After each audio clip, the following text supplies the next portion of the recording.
The theme of this sermon is simple and straightforward. It is that we should value our past, but not live in the past, and that we should focus our attention on the new things that God is doing. Let me draw out some of the strands that surface that theme of valuing our past, but also seeing the new things that God is always doing. As you know, the children of Israel attributed their freedom and their identity to what God had done for them. God had rescued them from slavery in Egypt. He made a way through the Red Sea and eventually brought them into the Promised Land. And they celebrated their freedom as God's children every year at the Passover. It was the narrative of their identity and their freedom, and they repeated it again and again, year after year. But now they are in a concentration camp in Babylon. Their situation is dire. They look around and they see the wonderful hanging gardens of Babylon. They see a people who are prosperous, worshipping other gods, not theirs. And they're wondering whether they haven't been wrong all along, that the God in whom they trusted has abandoned them. Where is he now? Understandably, they're thinking back to their glory days, to the beautiful temple in Jerusalem in all its splendor, where they worshipped and where God lives, to their kings like Solomon and David, and to the city of Jerusalem from which they've been forcibly evicted. And they are deeply depressed. Into this situation of despair, the prophet Isaiah, speaking for God, urges them to look forward. Oh, you can remember your past, he says, but don't dwell on it. It will only get you down. It'll sap your confidence. It'll make you depressed. And in any case, do you think you were such models of good behavior that you can look back only with nostalgia and with pride? What about the injustices you've tolerated, the inequality, the exclusiveness you favored, the malpractices?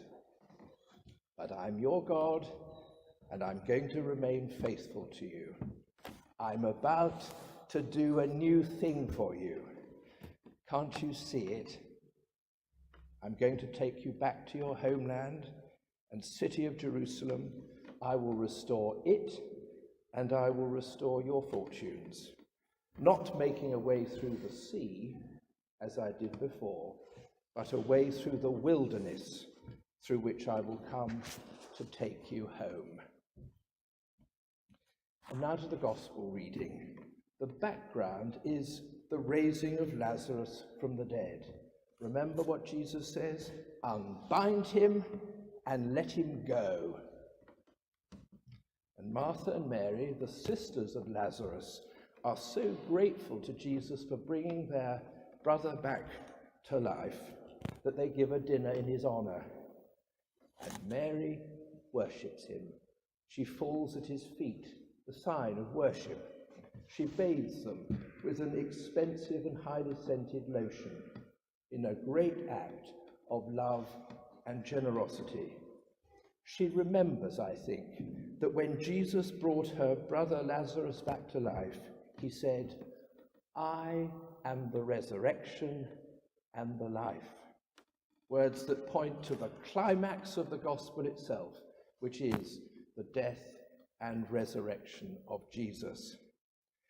And Mary has seen beyond the specific raising of her brother, which was newness with a capital N, that Jesus will be the source of universal new life and new beginnings, a newness on the other side of his death and resurrection, giving new beginnings and possibilities that will be open to all of us without exception, without reservation, and without qualification. The Eucharist is a reminder of this. It's a window into the sacrifice of Calvary, Jesus on the cross. And we look through this window every Sunday, not because we want to live in the past, but because we want to value the past and remember what Jesus did for us. And more than that, to see him as the one who says, "Behold, I make all things new." He always does. He is the source of our hope. These are the words that we need to hear and trust in as a society, as a church here at St. Mary Abbots, in which new things are about to happen, and in our own personal lives. May the blessed Lord bless us. Amen.